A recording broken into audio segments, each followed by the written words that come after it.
To this very, very interesting colloquium by Dr. Dane Isaacs, who is a researcher at the Human Sciences Research Council, and he's also the managing editor for the SAHARA-J journal, which is the Journal of Social Aspects of HIV and AIDS.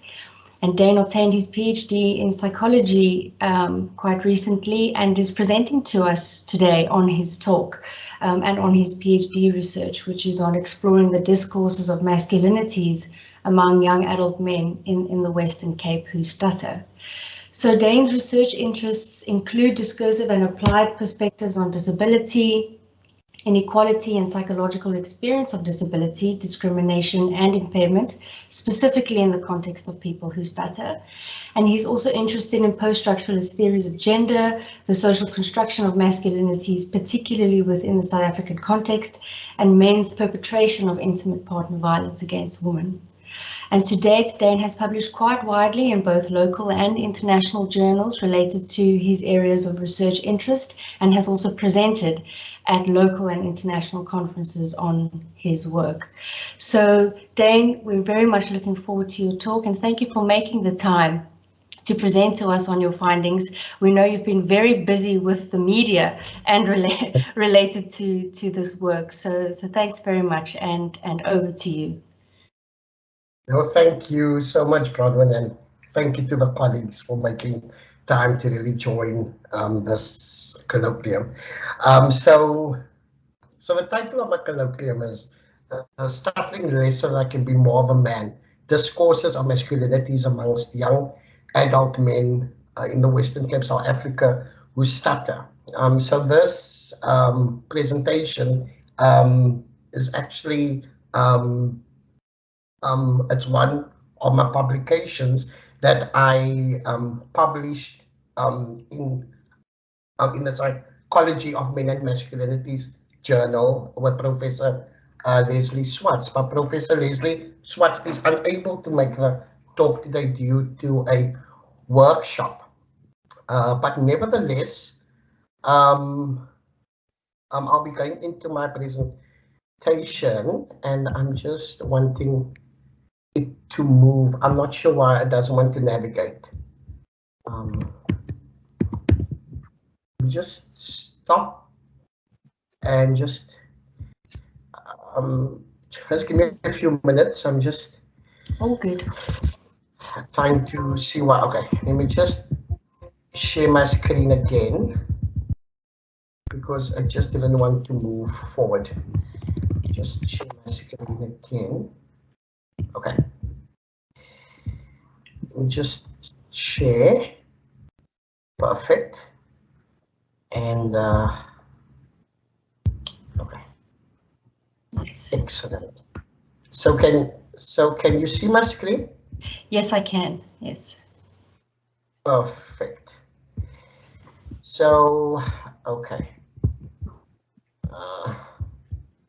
Perfect. Okay. So can you see the second slide? Yes, I can. Perfect. Yeah. So the content I will cover in this presentation is the rationale for this paper, the methodology that guided this paper, the key findings that stem from this paper, and also the way I concluded this paper. So in terms of the rationale for this paper, so the past 3 decades I've seen researchers explore the construction of masculinities in the context of disability. However, studies have mainly investigated masculinities and physical disability in general terms. Few studies have carried out impairment-specific research, particularly in the context of disabled masculinities. And stuttering has traditionally been described as a multifaceted communication disorder that affects approximately 1% of the global population. So the prevalence of stuttering is around 4 times greater in males than in females. And in South Africa, like many parts of the world, approximately 1% of the population stutter, with the majority being men who stutter. Presently, international as well as South African research have studied identity construction among people who stutter. What is less understood, however, is the role that stuttering plays in the construction of gendered identities. And therefore,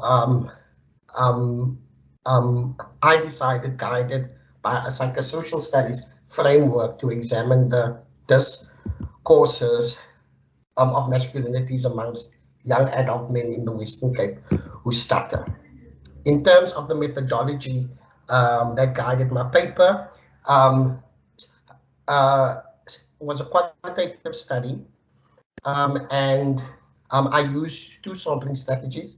It was purposive sampling and snowball sampling, and therefore participants were recruited through posters or general public notices. Participants, a local hospital, and a self-help group for people who stutter. In total, 15 men who stutter participated in my study. In terms of the inclusion criteria, men had to be 20 to 39 years of age, perceive themselves as a person who stutters, and be able to communicate in English or Afrikaans, the languages spoken by me.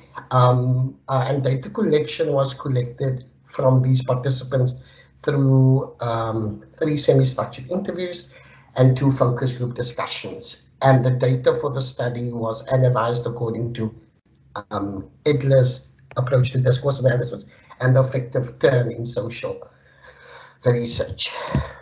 The analysis was organized according to 3 specific discourses: hegemonic and contradictory versions of masculinities, categorizations of masculinity and its association with dominance, stuttering, and affirmative masculinities.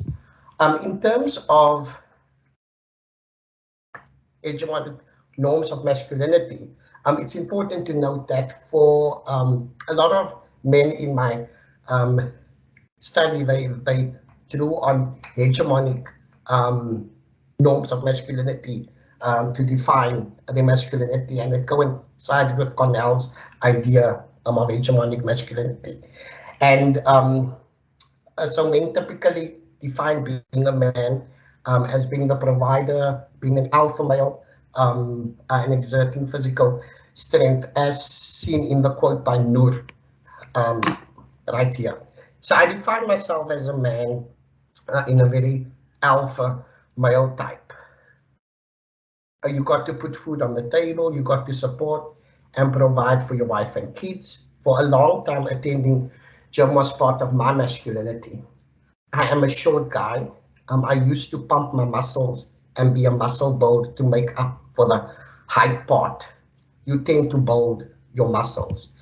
And for a lot of men who drew on hegemonic or dominant ideals of masculinity, they agree that being masculine is being involved in a performance as theorized by Judith Butler.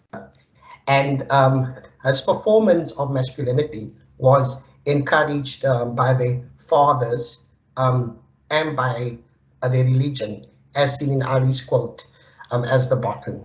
My dad has a big influence shaping my identity as a man. My dad is very strict and stern.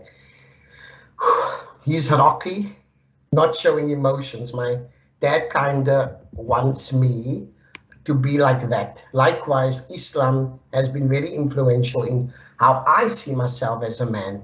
In Islam, the man is seen as the head of the house. He cares for his family and lead in prayers.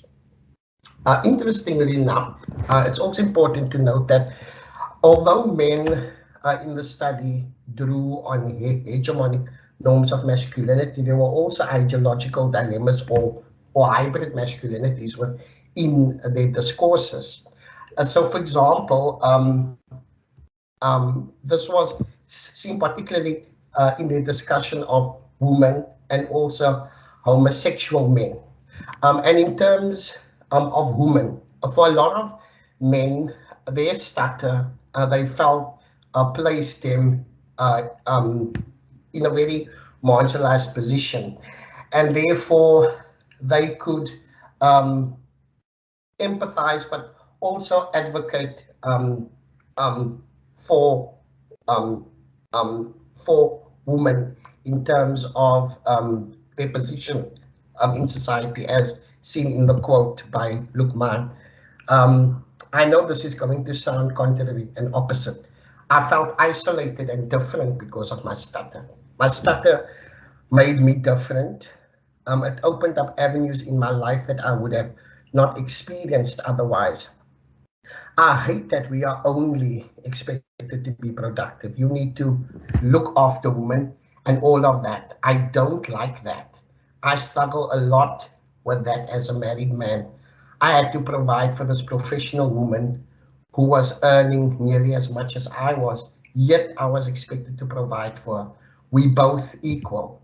And it's also interesting to note that for a lot of men, and this is also my experience as a man who stutters, they also noted that it was much more easier for them to actually stutter in front of women. And there was, for a lot of men, the relationship with their fathers as men who stutter was particularly fraught, and I can echo that. That's my experience too. And for a lot of these men, they found females to be quite understanding and quite mature in understanding their stuttering. And therefore, for a lot of men, they did not feel comfortable to stutter in the presence of another man, as seen in the quote by Luke here. My stuttering with females, it is easier to talk with them. They do not challenge you, or they do not see you as a worse person. Women are more likely emotionally intelligent to handle stutterers. They are more compassionate than men. Men are intolerant and will go like, oh, that guy is different. And in terms of Luke or Liam, apologies, it's also important to note that, as mentioned earlier, that men also felt that their marginalized positions made them also empathetic. And they spoke about homosexual men. So a lot of men actually stood up and advocated for the rights of homosexual men, because they felt that because they are too in a marginalized position, they understood the position that homosexual men often find themselves in, as seen in the quote with Liam. You feel sometimes so weak, powerless, and hopeless. You always feel like you could have been better if you were just able to speak. I guess it must be the same for gay men. They also struggle to prove their manhood. One of my best friends is gay. He likes fashion, I love him, but the typical guy will worry because that guy has a bad mindset. So I'm more open to any person because I know the rejection and loneliness you experience as a man who stutters. And in terms of the second discourse that governed my research, it was the characterizations of masculinity and its association with dominance, and it ties in with the first discourse. So for men who drew on hegemonic ideals of masculinities to construct their own masculinities, it was quite noticeable to see that they argued that part of being a man is occupying a position of power and control. And for many men in my study, this was occupied through fluent speech. And it ties in with Bourdieu's concept of symbolic power. And Bourdieu stated that language or linguistic utterances are not only a way of communicating, but are also used as a medium of power through which individuals exemplify their practical competence. And Frank acted as a fitting example for this finding. As a man, you need to be in the controlling role. How are you going to perform your masculine tasks if you cannot or be in control or exercise power if you can't speak properly? For instance, you have a child and the child got hurt at school. You need to help them believe that what isn't really that bad, or you need to support them. And if you struggle to speak, how can you really make that person feel better if you can't do that in a fluent manner? And for many men, because stuttering placed them in a very marginalized and weak position, they oftentimes reported feelings of shame, embarrassment, also feeling emasculated as men who stutter.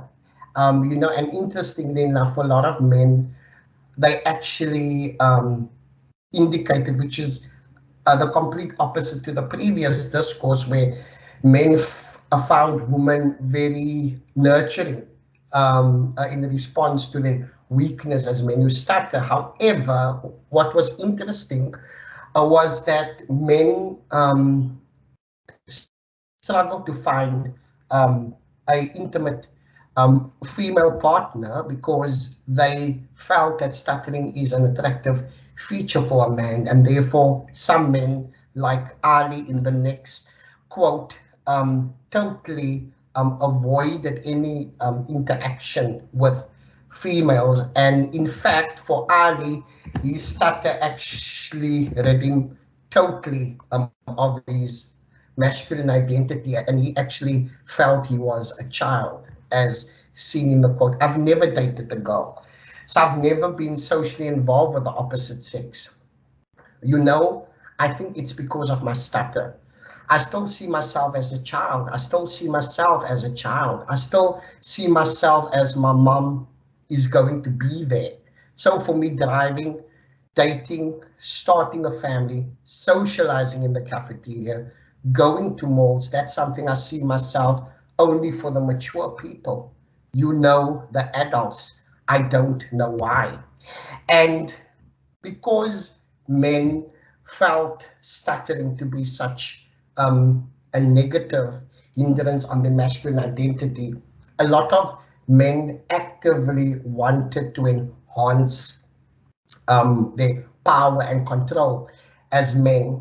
And for a lot of these men, this included attending things like speech therapy and self-help groups. And men who attended these avenues reported enhanced self-esteem and enhanced self-confidence as men who stutter. And interestingly enough, which coincides with the third and final discourse that dominated my findings, is stuttering and affirmative masculinities.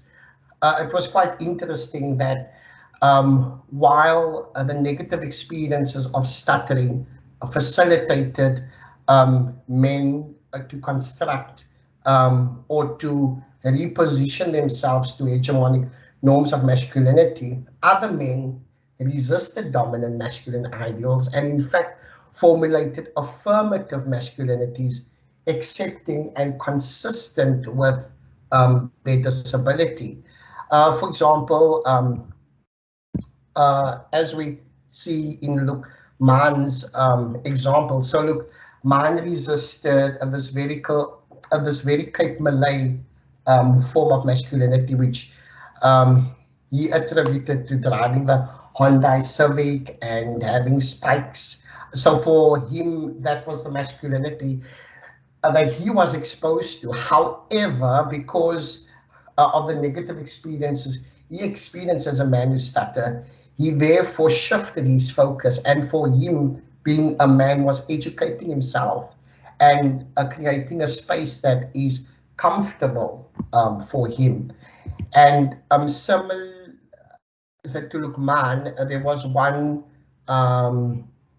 guy in my study that identified as homosexual, and he shared how he's the two marginalized position he occupied as both a homosexual man and a man who stutters caused him to reformulate his masculinity. As seen here, growing up being a stutterer and a gay man made things harder. I was never accepted and felt oppressed by my family and friends. I had a low self-esteem. I was very prone to substance abuse as well. My life changed when I started to accept my stutter. It taught me how to be weak and vulnerable. It made it easier to be gay. I love being gay. What I love about being gay is that it still has me questioning what and where does my masculinity lie? And where do I feel empowered and disempowered? And so I stay inside the conversation on what is workable and what is not. And you can see that with Naveed, for him, his masculinity, in fact, included being weak and vulnerable, but also questioning on a daily basis his versions and ideals of masculinity. And lastly, for other men in my study, their friends and families are quite key in them reformulating their masculine identities. And so in the context of Frank, so he defined his wife as a feminist. And he argued that because his wife had these feminist ideals, it helped him move away from the very patriarchal structure of marriage that he was exposed to. And so he has seen his position as a man and in response to his wife as a very equal position. And the way that I concluded this paper, it was that I argued for an impairment-specific lens in disabled masculinities, because as I mentioned at the start of my presentation, that currently there's a wide and growing body of knowledge on disabled masculinities, but it continues to only study a disabled masculinity in this broad physical disabilities sense. And for me, as you could see in this paper, that aspects like fluent speech communication practices that are altering and oppressive for men would only be possible if an impairment-specific lens starts to enter this the study of disabled masculinities. And I also believe that an impairment-specific lens is also important to actually help us challenge those barriers and those systems and structures that are particularly apportioned to people who stutter. And I think that by continuing to only have this one brush covers all approach, we miss those nuances and those barriers that are so synonymous with people who stutter or men who stutter as a whole. And that comes to the end of my presentation. Thank you. Hi, Dane. Hi, Dane. Thanks very much for your presentation. Sorry, I'm just experiencing some feedback on my side. So I'd like to take this opportunity to just ask if anybody has any comments or questions for Dane, and you can either post these in the chat or you could simply raise your hand and we can give you an opportunity to ask Dane a question.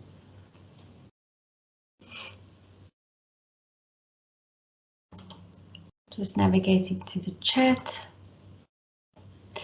So Dane, as people begin to think about some comments or questions for you, I wondered if you wanted to talk a little bit more about the reception of this work and through a disability lens, both locally and internationally. No, thank you so much, Brandon, for that question. I think, as I stated to you, in our earlier discussion, that there, on the international front, there is this warm reception for the disability studies lens entering the field of stuttering. Many people are actually calling for that lens to be in place to challenge issues of oppression and discrimination against people who stutter. But it's the sad reality is that in South Africa, it's not so warmly embraced. And as I shared with Bronwyn at the start of this colloquium, when we had our own conversation, is that I presented at the first global a colloquium that was hosted in South Africa, and they asked me to present some of my work. And it was quite interesting to see that those speech and language therapists, they were quite apprehensive to the disability studies lens. They were quite pushed back against the idea of a disability studies lens in practice, and yet I'm working with quite a few speech and language pathologists in America and in London who are quite keen on having this lens enter their conversation and to help people who stutter in their context. Thanks, Dane. In some of the literature that you've come across, are people quite, and for yourself as well, with having gone back to the participants and having them see how their accounts are presented? Is this something that you also did as part of your study? Not necessarily. I think with one participant, because we attended this support group for people who stutter together, and it was quite interesting to see, and it's in another paper that it's currently under review. And when I interviewed him, it was back in 2018, and we met again in 2021. And I just thought it would be interesting to ask him, because basically on this course, we are kind of told that stuttering is not a disability. You don't see it as a disability. We will teach you the techniques, and that's how you go about it. The world doesn't owe you anything. You owe the world your fluent speech, basically.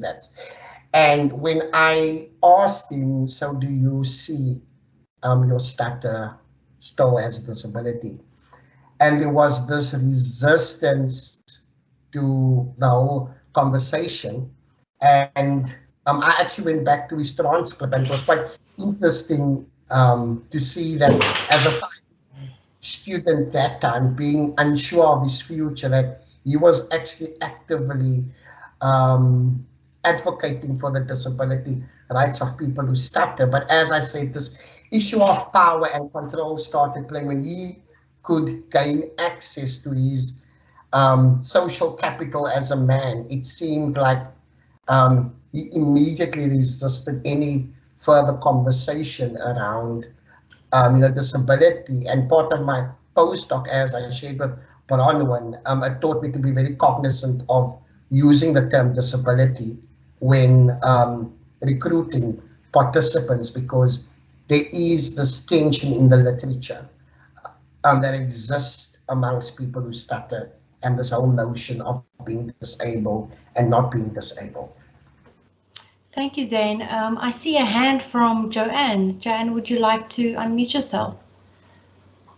Sure. Thank you, Bronwyn, and thank you, Dane. Thank you so much for a wonderful presentation. I think your work and your methods and your findings are really very powerful. Yeah, I'm a speech language therapist by profession. I'm based at Wits University, and so I'm really just interested in sort of maybe a little bit more detail in terms of the engagements that you've had with people working within the field of speech language pathology. I think the need for a disability specific approach is absolutely fundamental, and I'm just wondering what your thoughts are in terms of how and the practicalities, because I suppose it's got to be done from both a top-down and a bottom-up approach, because a lot of it is about awareness and awareness of communication disabilities that are often hidden and not considered to be disabilities, especially in the absence of a physical impairment. So yeah, just I suppose it's a two-part question. One is a little bit more about the engagements you've had certainly at a local level, with members from our profession, but also some of your thoughts on how we go about approaching a disability specific approach, especially when it comes to communication impairment. Thanks. Thank you so much, Jaanne, for your question. I think my engagement with local professionals, it has been very limiting, but also in a way very concerning. So one of my colleagues in London actually referred it to me because she made contact with him about a book that he wrote on the topic, and then I told about the disabilities aspect, and she, like many of my participants, there was a misunderstanding of the concept of disability, you know, and I said it in my radio interviews 2 weeks back, and I mentioned that for people, when they hear the term disability, they hear weakness and vulnerability, but they don't understand that the disabilities lens actually shifts the focus from the person who stutters, and it actually starts to shift the question to society. What systems, what policies, what structures are in place that are oppressing people who stutter, and that is why many of them. So I think, so the one was open to read my colleague's book on stuttering and disability studies lens, but she hasn't gotten back. So a short-ended answer to your question is that the reception hasn't been that forthcoming from professionals within South Africa, but there is such a growing field of interest internationally that Prof. Leslie Swart shared with me a paper that 2 of our colleagues wrote in the field. So they are actively integrating the social model of disability into the field of stuttering. And your second question around interventions and how does that look?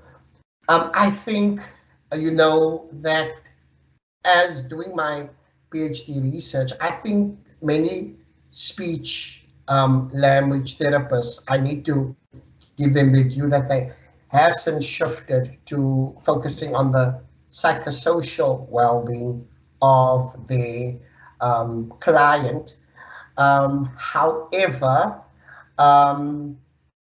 the fault that still occurs here is that there's still this need to guide people who stutter to become fluent.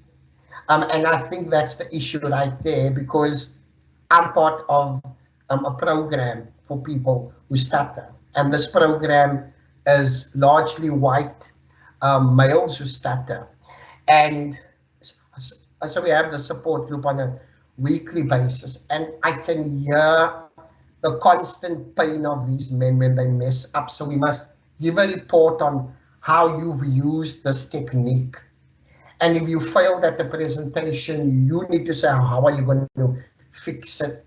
And so for me, the pressure is still placed on men. Like these men still, as much as the program helped me articulate myself better, I am still in many ways oppressed by policies and systems that surrounds me. I have a colleague who's doing a postdoc at the university, and he's told me it's the worst experience, and he's a facilitator on the course. He tells me he can't sit in on meetings because he's expected to speak.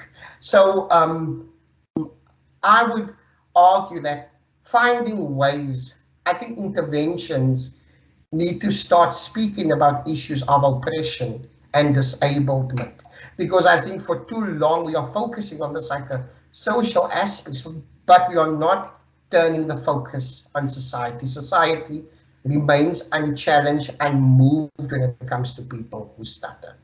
Thank you. Thank you, Dane. I've seen two comments here. One is from Ms. Kutsia, who says, thank you so much, Dane. In my experience with students who stutter, I've sometimes wondered whether they wanted me to ignore this challenge or at least regard it as temporary only. And this may be a reason for not wanting to see it as a disability. Would you like to respond to that comment, Dane? So, yeah, so I think it also depends on where you find yourself in life. I think stuttering is a very scary experience and a very lonely experience. And I think as a school student or pupil, it's more easier to run and ask your teacher, oh, can I do my oral for you in private? Can I do it for you in person? So to answer the question of the ignoring, but I think a thing that I love about a disability studies lens is that it starts to ask the question, how do I make the space enabling for you? So I think there should be this constant dialogue between you and the student about finding ways, because sometimes I think of me, my journey last year this time, I was terrified of presentations, and when I had to I'm part of this project that the HSRC is running, and my colleague said part of capacity building, she's going to give us all a chance to facilitate a session. And I was terrified. I called my line manager. I said, I can't do this. I was crying. And for me, my breakthrough came when I took that mic and I started speaking. And ever since that time, I've convened refresher trainings. I've been part of presentations. I've overcome that. So I think that meet the person at the point of their need and make decisions there. I think if I look back on myself as a high school student, I would never do a presentation. I would never, because it was just horrible. Every presentation, as an honors psychology student, and I write about that, my horrible experience at a South African university where I was discriminated against because I stuttered. And I would always tell myself that even though I reached the peak of fluency, I don't want people to misunderstand stuttering, to think that, oh, so you can speak fine. No, it's not that I can't, that I'm speaking fine. It's just that today is a good day. There are days when I wake up when my fluency is at its worst, but the interpretation that many people have, oh, you're not breathing correctly. Oh, you're not doing that. It's not, that's not the issue. Stuttering is just stuttering. You will wake up one day being fluent, and the other day you will just stutter on every second word. Thank you, Dane. We have a comment here, or a question, sorry, from Renita, who says, Dane, did your participants view stuttering as a disability or as a different ability? Your participants themselves. Yes, thank you so much for that question, Renita. I think that the paper that Prof. Swartz and myself is now currently under review, I actually speak on that tension that emerged within my findings, is that, as I said, this university student, so a lot of the university students, and the interesting thing with stuttering, time also plays a big issue here. So if I am a university student, I found that a lot of university students clung to this identity as a disabled man because they were unsure of their future. They were not sure if they're going to find work. They're not sure if they're going to get married. However, for a lot of these men, the moment they became young professionals, it was a different narrative. Some agreed it's a disability, but they were not disabled. or some who've attended the course that I attended that tells you stuttering isn't a disability, there's nothing wrong with you. They argued that it is a developmental disorder that they've overcome. So I think there were 3 perspectives that emerged from my data. There was the university student that was quite unsure of himself, that argued certainly it's a disability. I want to be an advocate for disability. And then there were the emerging young professional that argued, no, I'm quite successful in my career. I used to see it as a disability, but now I am doing quite well for myself. It's not a disability.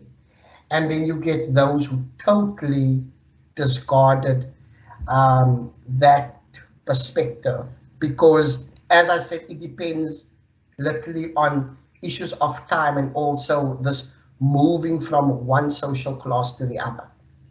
Thanks, Anita. Thank you, Dane. Maggie, I see your hand. Hi, Dane. Thank you Hi, again Maggie. for sharing. You and I have interacted before. Definitely. Maybe I should do the camera too. It's not coming on, so I'm going to forget it. Oh, there it is. Dane, would you mind just to stop sharing your screen, because I'm not sure how much longer I can see myself like this on the screen. Okay. Yeah, I'm seeing myself twice too. What I wanted to ask, Dane, there's something you said that really spoke to my heart when you said, meet the person where the person is.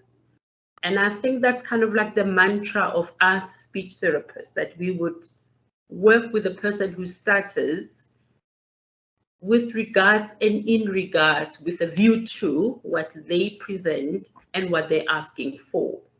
Because our services are paid for. So the person who comes because of a need that they have recognized, and they present that need and we respond accordingly. So that's the one side. The other side of the way we work, and I know for myself, certainly when I was teaching students about stuttering, the social model has always been there.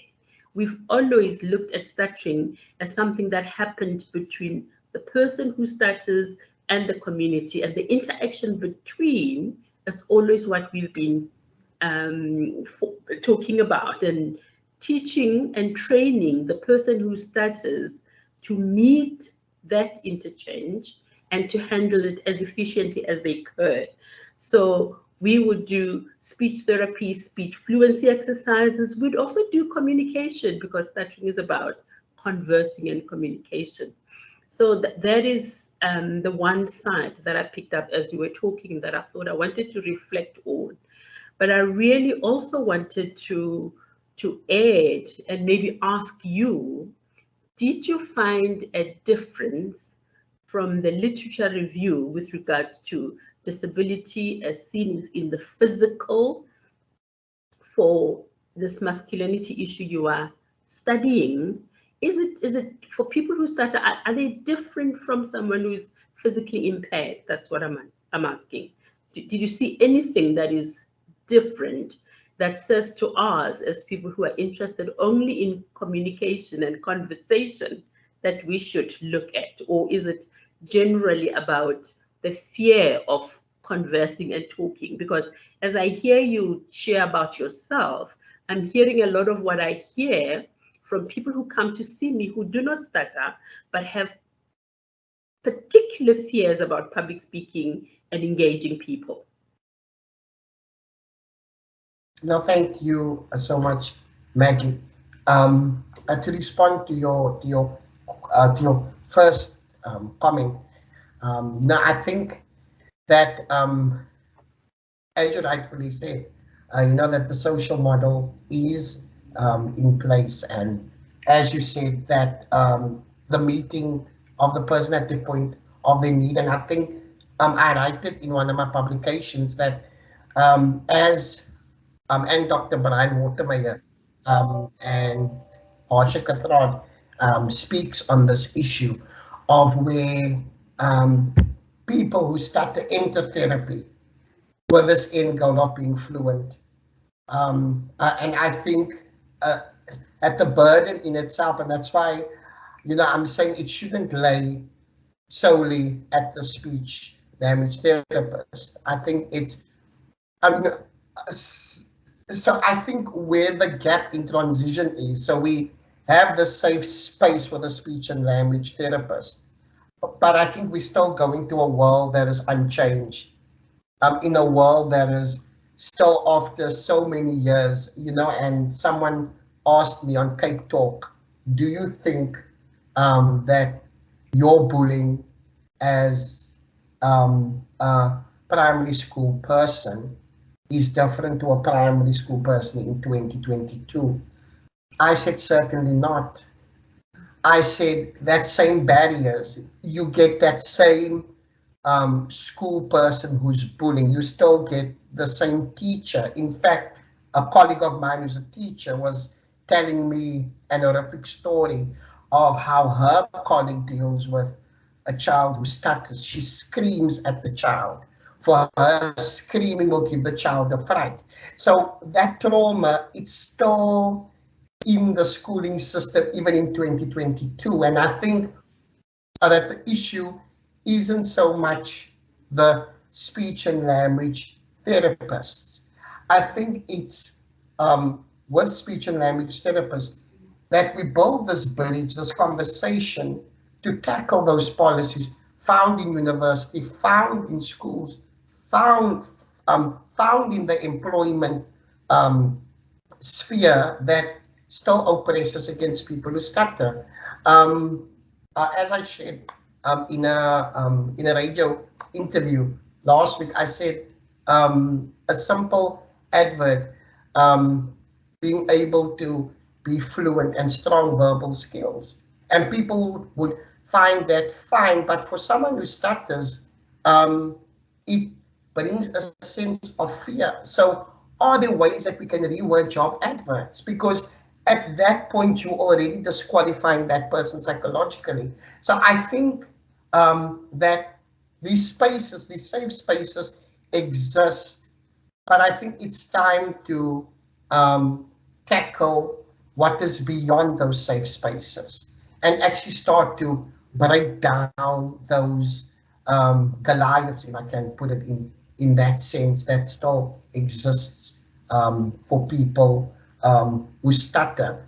And in terms of your second question about people who stutter being different to people with a physical disability, I can't answer that. And I'm also scared to answer that because I also don't want to take away from someone with a physical impairment, because certainly our challenges are different. For example, people always do this. It's fine for me now, they go around the room. Let's introduce ourselves. For someone who stutters, that's a nightmare, that's a challenge, and we take it for granted. Stuff like a telephone call.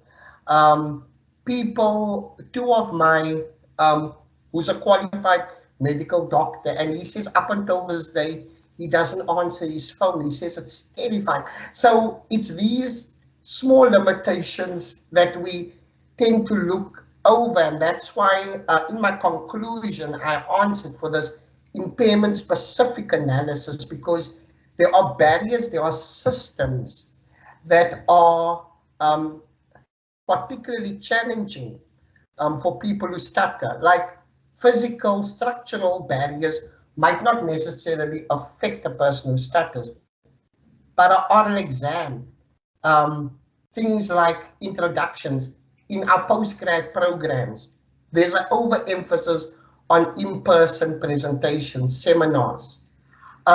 Start to ask the question, how can we find innovative ways to have these postgrad programs appeal to people with communication impairments? Because I think we are just fine with saying, okay, it's honors, it's masters, seminars. And I think for me, I can remember as an honors student the pain I endured every single day.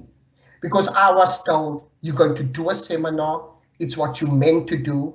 And I was told, if you don't talk in class, it's going to be deducted. I mean, and people were looking for potential clinical psychologists at that point, and that model still persists today.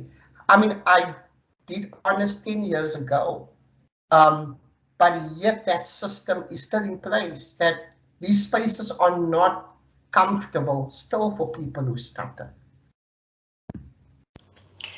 Dane, thank you so much.